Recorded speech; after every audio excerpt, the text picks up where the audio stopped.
Біз қарастыратын келесі құрал сүзгілер, яғни фильтр. Бұл сабақта біз ағылшын тілінде құрастырылған электрондық кестені қарастырамыз. Біздің келесі тапсырма Кристи Бриттон атты клиент қанша тапсырыс бергенін білу. Мұндай өте үлкен деректердің ішінде іздеу үшін ғасырлар қажет болуы мүмкін. Бақытымызға орай, бізде фильтр сүзгілер деп аталатын құрал бар. Ол бізге қажет емес барлық ақпаратты жасыруға мүмкіндік береді. Біз Кристи Бриттон бірден көретіндей етіп жасаймыз. Біздің бақытымызға орай, кестенің басында сол клиентпен бірге бір жазба бар. Қалған мәндерді фильтрлеп тастау үшін керек мәнді басып, содан кейін тінтуірдің оң жағын басып, фильтр таңдап, оның ішінде фильтр по значению выделенной ячейки, яғни таңдалған ұяшықтың мәні бойынша сүзгілеу дегенді таңдаймыз. Мен басқан кезде ол бірден Кристи Бриттонге қатысты емес барлық жазбаларды жасырады. Бұл іздеуді қысқартудың шынымен жылдам әдісі.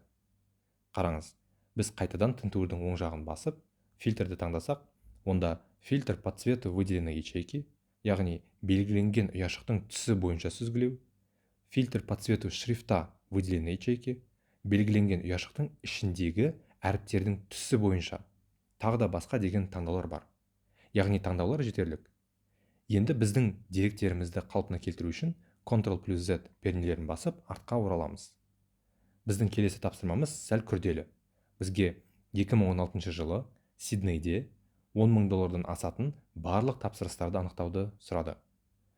Ол үшін бізге фильтр сүзгі құралдарын қайта пайдалану қажет болады.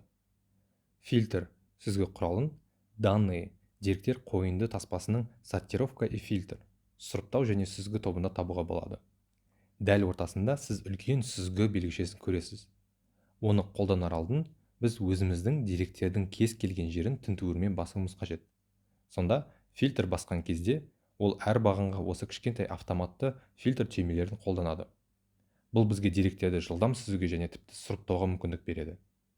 Біздің деректерді қала бойынша фильтрлеу мәселесін қарастырудан бастайық. Мен автоматты сүзгі батырмасын келемін. Ашылмалы батырманы басып, сонда бағандағы барлық мәндер пайда болады. Қазір мұнда тек екеуі бар. Мен Мельбурнды басып, құс белгісін алып тастаймын. Окей басамын. Енді менің таблицам тек Сидней қаласы бар деректерді көрсетеді. Егер сіз сол жаққа қарасаңыз, сандар көк түске боялып және арасында бірнеше реттілік сандардың жоқ екенін байқайсыз. Бұлай болудың себебі жасырынған қатарларда Сидней дерегі жоқ. Егер сіз автоматты фильтр түймесін қарасаңыз, онда осы бағанға сүзгі қолданылғанын көрсететін кішкене сүзгі белгішесі бар. Осылай фильтр қолданылған немесе қолданылмаған байқай аласыз. Бір ескертетін жайт. Егер мен бүкіл мекен жайды бір бағанға қойсам, мен осы қала бойынша фильтрлеуді істей алмас едім.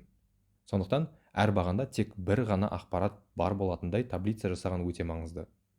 Енді фильтрлеуімізді одан әрі нақтылауды қарастырайық. Келесі мен қазір order date тапсырыс беру күніне келемін. Ашылмалы батырманы басып, енді бізде таңдау үшін барлық жылдар, оның ішінде айлар мен күндер бар екеніне көре аламыз. Яғни керек болса осылай сүзгілеуге болады. Күндерді сүзгілеудің тағы бір тамаша нұсқасы. Егер сіз сүзгіні ашып, фильтр по дате бассаңыз, деректерді сегодня, яғни бүгінгі күн, вчера, кешегі күн, на этой и на прошлой неделе, яғни өткен және осы апта, дәл сол сияқты айлар, 90-дық және жылдар бойынша сүзгілеуге болатын көресіз. Біздің жағдайда тек 2016 жылды қалаймыз. Сондықтан мен выделить все барлығын таңдау құс белгісін алып, 2016 жылды ғана таңдап, окей деп айтамын. Екінші сүзгі қолданылды. Енді мен жасауым керек соңғы фильтр.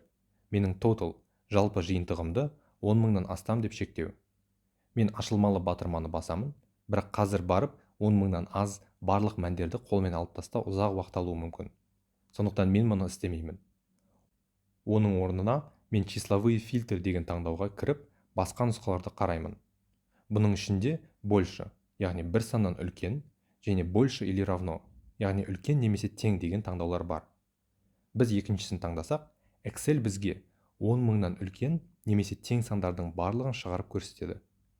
Ал бізге 10,000-ға тең сан керек емес. Сол үшін мен біріншісін таңдаймын. Мұнда біз 10,000 деп тереміз, және окей басыңыз. Онда 2016 жылы Сиднейде жалпы саны 10,000-нан асатын 3 тапсырыс болғанын көресіз. Енді сүзгіні тазарту үшін оларды бір-бірден жасауға болады.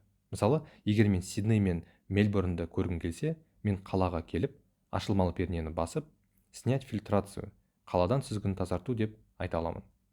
Бұл тек сол бағандағы сүзгіні тазартты. Ал егер мен барлық сүзгілерді бірден тазалап, деректерімді толық қайтарғым келсе, данные деректер қойындысына келіп, очистить, тазарту батырмасын басамын. Бұл сіздің деректер жиыныңыздағы барлық фильтрларды жояды. Енді біз бастаған жерімізге оралдық. Енді біздің бір ғана тапсырмамыз қалды. Бізге total, жалпы саны бойынша ең үлкен 20 тапсырысты анықтау керек. Сондықтан біз total бағанымызға оралып, ашылмалы батырманы басамыз. Біз числовые фильтрге келеміз. Мұнда первые 10 деген нұсқаны көре аламыз, бірақ бізге 20 керек. Ештеңе етпейді, біз первые 10 түймесін басамыз. Содан кейін мен мұнда 10-ды 20-ға ауыстырамын. Содан кейін менен элементы в списке, яғни ұяшық ішіндегі мән бойынша, немесе пайыз бойынша таңдайтынымызды сұрайды. Біз мән бойынша деп таңдаймыз. Окей деп айтыңыз. Осылай бізге ең жоғарғы 20 тапсырыстың ғана деректерін ашып көрсетті. Сонымен сіз өзіңіздің деректер жиыныңызды өзіңізге ыңғайлы етуге мүмкіндік беретін көптеген фантастикалық фильтрлеу опциялармен таныстыңыз.